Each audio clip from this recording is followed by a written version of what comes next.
Olá pessoal, mais uma vez gravando vídeo aqui no canal e hoje eu vou fazer a apresentação de mais uma obra do professor Olavo de Carvalho, que é Maquiavel ou a Confusão Demoníaca, que me foi enviado pela Vide Editorial. Mas antes de falar sobre a obra, se inscrevam no canal, ative as notificações. Na descrição desse vídeo eu deixarei um link para quem tiver interesse em adquirir a obra com cupom de desconto, que pode ser utilizado no site da Vide Editorial. E eu vou fazer da seguinte forma: essa obra eu vou dividir em dois vídeos. Esse primeiro, uma apresentação breve, sucinta, sobre os principais aspectos. E eu vou fazer, após esse vídeo, um mais extenso, fazendo a leitura de alguns trechos. Tá? Bom, essa obra, acredito que quem acompanha a carreira do professor Olavo de Carvalho sabe que ele pretendia escrever um livro chamado A Mentalidade Revolucionária, que é uma das suas teses, assim como a questão do marxismo cultural.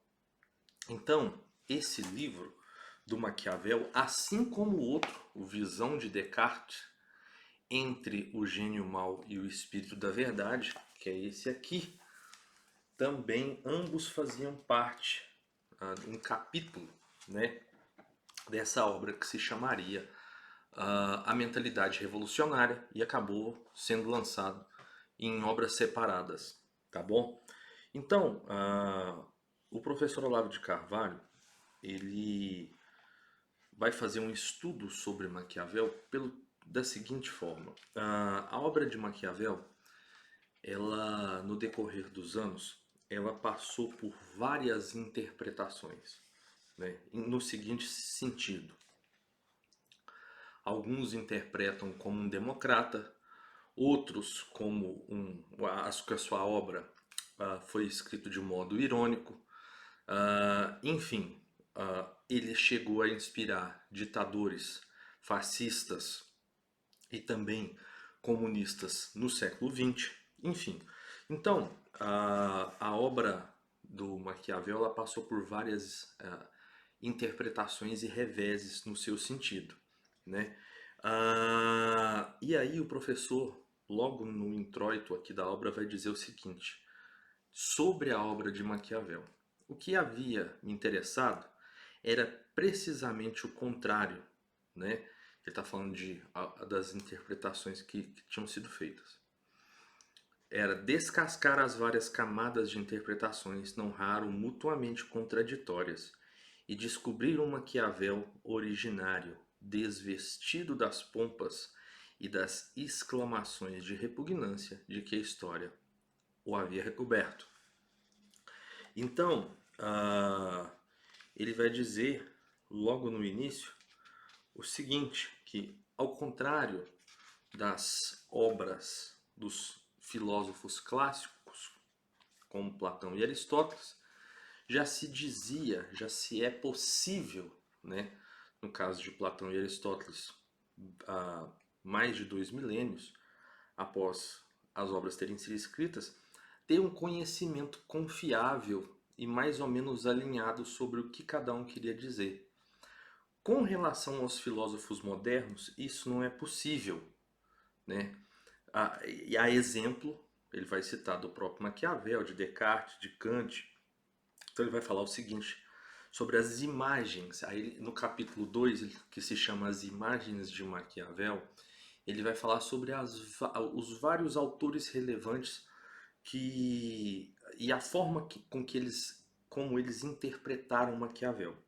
E ele vai falar o seguinte: meu objetivo aqui não é compreendê-lo, torná-lo mais inteligível, é traçar de maneira mais precisa possível o perfil da sua ininteligibilidade, porque esta se incorporou de tal modo a 5 séculos de discussão filosófica e política no Ocidente que não há exagero em considerá-lo uma das constantes da modernidade, com o risco de saltar para as conclusões.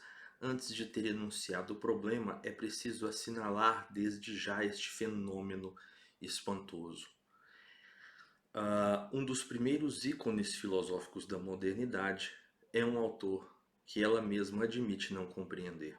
As ideias dele não ficaram no papel nem se limitaram a gerar outras ideias. Transfiguraram-se em ambições e atos, inspiraram golpes e revoluções, fundaram nações e regimes políticos.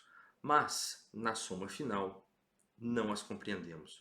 Peço ao leitor que guarde na memória esta observação, a qual voltaremos no devido tempo. Por enquanto, vejamos como começou a confusão.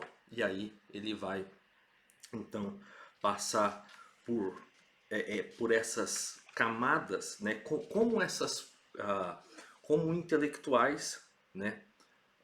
Interpretaram, né? Aí ele vai trazer Lord Lawrence Arthur Bird, Durkheim, Weber, Ernest Cassirer. Ele vai trazer extensas citações, né? A influência de Maquiavel sobre Mussolini, enfim, aqueles que interpretaram sobre Hitler, sobre Stalin, sobre aqueles que interpretaram ele como alguém que tentou liberar o Estado, né? Ou a sua parte democrata. Ele vai falar sobre como Gramsci interpretava, e aí eu vou entrar nesses pontos no vídeo mais extenso, que eu vou fazer a citação, mas o resumo é que assim, a obra de Maquiavel, ela se propõe a não ser clara, né? Quem apontou a primeira vez para essa necessidade de ver por trás, que ele cita aqui, é o Léo Strauss, que fala: o mínimo de prudência necessário seria crer numa intenção dissimulada por trás desses erros e buscar a cada vez o sentido oculto, justamente porque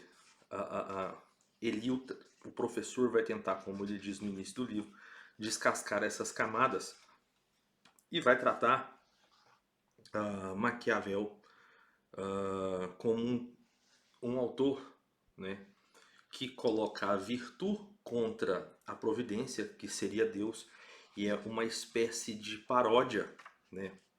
Seria um Moisés às avessas, tá? No final, ele diz o seguinte, que eu acho que é pertinente nós ponderarmos aqui nesse vídeo. E é o último capítulo, no capítulo 10, que ele vai falar sobre a inversão paródica, que ele fala sobre transformar o Estado, a religião, em um instrumento do Estado, né, para fazer com que as pessoas cumpram suas ordens, né? E ele vai arrematar a obra da seguinte forma: o príncipe, em suma, não somente deve arrogar-se à autoridade de Deus, mas fazê-lo com plena consciência de que esse Deus é inimigo dos cristãos e da humanidade em geral. Em bom português, ele deve fazer da imitação do diabo a nova forma da imitação de Deus, ao mesmo tempo que, posando ante as multidões como um novo Deus, as leva a crer que está cultuando Deus, quando se prosternam ante o príncipe diabo. Se isso não é diabólico, em estado puro, e num sentido incomparavelmente mais perverso do que aquele apontado pelos críticos do mero imoralismo material da razão de Estado, então é preciso rever a definição de diabo. Assim que, além disso, né, há dois apêndices onde o professor fala sobre a paralaxe cognitiva, que é uma das características da mentalidade revolucionária. E aí ele tem um artigo que se chama As Filosofias e a sua Estrutura, mais paralaxe, Maquiavel e os Bobos, que estão em apêndice após o capítulo 11 dessa obra. Então, como o professor não lançou essa obra, Mentalidade Revolucionária, a VID está lançando essas partes que iriam compor, né, a sua obra. Então, para quem tiver interesse, conhecer mais sobre o pensamento e como o professor interpretava não só Maquiavel, como eu disse, mas aqui Descartes, né, e a sua forma de interpretação descascando essas camadas, tá? Aqui as obras eu deixarei na descrição do vídeo o link. Um abraço e até a próxima.